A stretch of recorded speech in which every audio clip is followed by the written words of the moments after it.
Good to be with you today. You know, the Sunday after Christmas, in the way the readings line up, it gives us a chance to think about what Christmas means.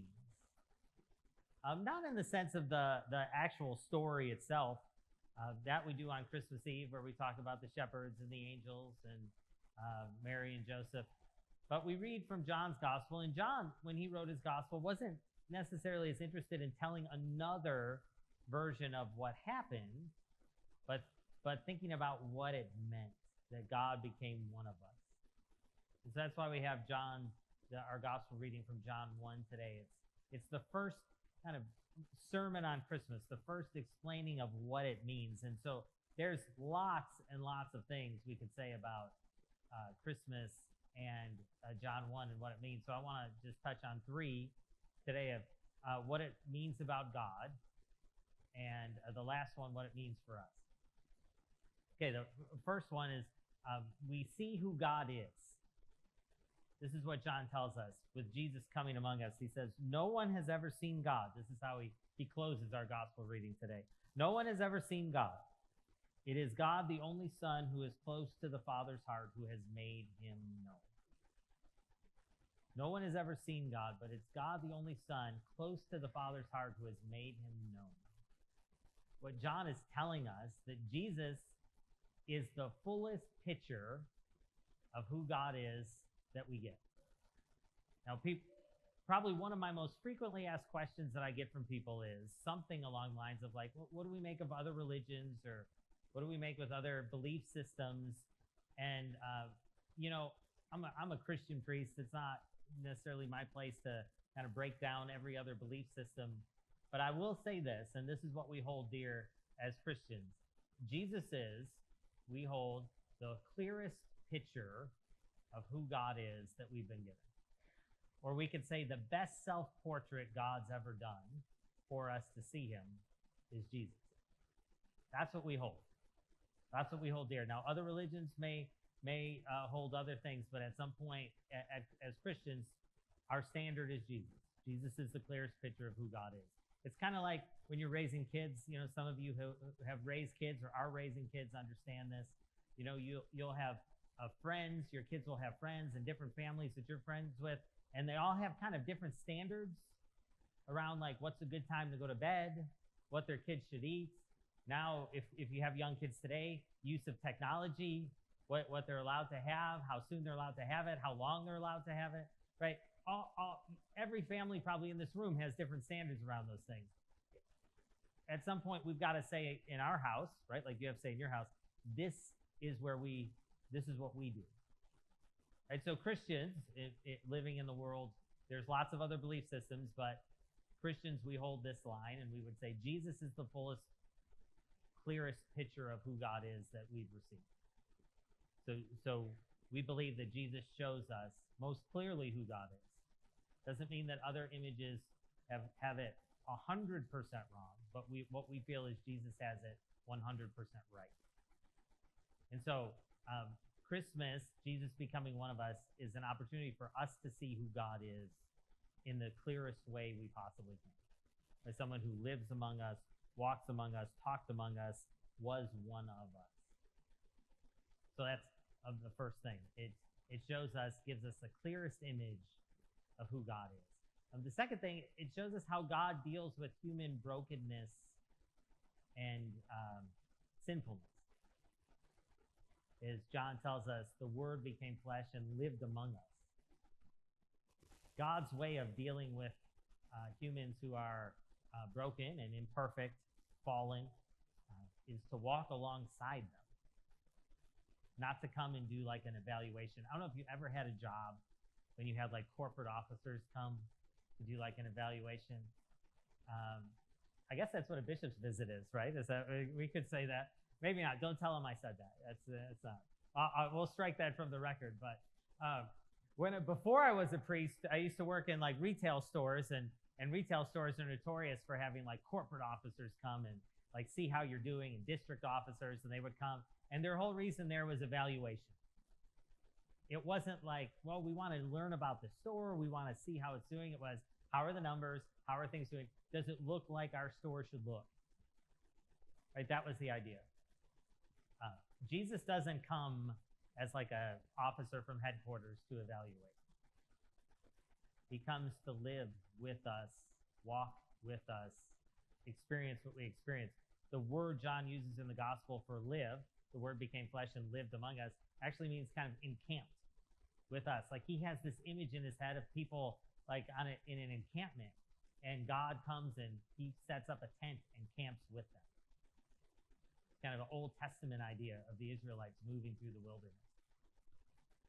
And we see that in Jesus. He comes, he's born of a human, he grows, he learns, he goes through all the stuff that humans go through, right? Teething and learning how to walk and puberty and adolescence. And he has friends, he has family. That family, I'm sure, is a source of great joy, but sometimes they don't always get along. He loses people he loves. He gets frustrated. He gets hungry. He gets tired. He feels like sometimes there's no one in the world that gets him or understands him. He gets lonely. Jesus experiences all the gamut of human emotion with us. And it's the way God's chosen to do this, is that he doesn't make it magically go away. He walks with us through our sufferings, our heartbreaks, our loneliness, our frustration, our anxieties, our angers, our heartbreaks, all those things. He walks with us. It's a great reminder for us how we might be able to be there for people that we know in our lives who might be going through those things. Because sometimes there's just things we can't fix. And you probably are a fixer. Right? Most people want to fix stuff. So you probably are a fixer. Like there's a situation in your life that you're like, how do I fix this? And you know, when it involves people, you probably can't. And it's frustrating. And so sometimes we avoid them, and sometimes we try to too much to fix, and it causes problems. And Jesus shows us a different way. Sometimes the best thing we can do for someone who's struggling is just to walk alongside them, just be there. And I would imagine all of you in your life have had an experience where something has happened that's been tragic or heartbreaking, and you remember who was there. You don't necessarily remember what they said, but you remember who was there. And I think Jesus gives us that model. What's God's plan for how he's with us when our hearts are heavy and our load is heavy, to walk with us? So that's the second thing. God's plan for this season is to walk with us through our life. So first, Jesus shows us he's the clearest picture of who God is. And second, he shows us how God walks with us in our life. And the Word became flesh and dwelt among us. And then the third is a really good news for us. Is that John tells us from his fullness, he brings grace upon grace. From his fullness, he brings grace upon grace. That God's heart towards us, the reason Jesus came, again, not the evaluator, not the punisher, but he was coming from his fullness to bring grace upon grace. There's good news for us, two parts in that. The first is it comes from his fullness. Right? It doesn't come from our merit or what we deserve. It doesn't say, again, that's the evaluator. He doesn't come and say, to those who deserve it, he brings grace upon grace. To those who have stored up enough goodwill, he brings grace upon grace. It's from his fullness. From his riches and abundance, he brings us grace upon grace. If we've screwed up 100 times, from his fullness, we receive grace upon grace. Second chance, and third chance, and fourth chance. Infinite number of chances from his fullness. Not from our merit, not from our goodwill tally. From his fullness, we receive grace upon grace. And then the second part of that is the grace. That God's heart towards us was not to punish, but it was to bring grace. And grace is kind of hard to explain. It's this mixture. I think of grace like a recipe. It's probably because my mind always goes to food. So you have to forgive me for that. But I think of grace like a recipe. It's like parts mercy, part love, part compassion, part empathy. right? It's all these things mixed in that God has towards us. It's not this attitude of punishment and retribution. It's kind of like wanting to lift us up, seeing our struggles and wanting to lift us up to be better from a place of love and compassion, not from a place of anger or judgment. Grace upon grace. We see in Jesus, God from his fullness brings grace upon grace. As we think about Christmas and what it means, there's some pretty cool implications. We could go on and on. I'm going to stop there just for the sake of time. But we see in Jesus the clearest picture of who God is. If we're wondering what God's like or how God would want us to act, Jesus is the best place to start. The best place to start. We see in him his desire to walk with us in life's struggles. Sometimes we might be feeling like, God, why are you allowing this to happen to me? Why me? Why am I carrying this burden? Why am I struggling? We remember he came on this earth and struggled too, and carried burdens and suffered.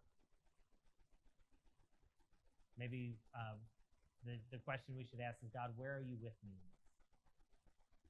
Open my eyes to where you are with me in this, walking alongside me. And we could take heart if we're a person that maybe has made mistakes. I am a person that has made mistakes. That from his fullness, not from ours, but from his fullness, we receive grace upon grace. And that is just some of the good news of Christmas. So I would hope maybe if you're somebody that's having trouble accepting that grace for yourself, having trouble forgiving yourself for something, you might hear those words as you think about those moments. From his fullness, not from your merit, from his fullness, we receive grace upon grace. He came to give us another chance and another chance and another chance to be the children of God. In the name of God, Father, Son, and Holy Spirit. Amen.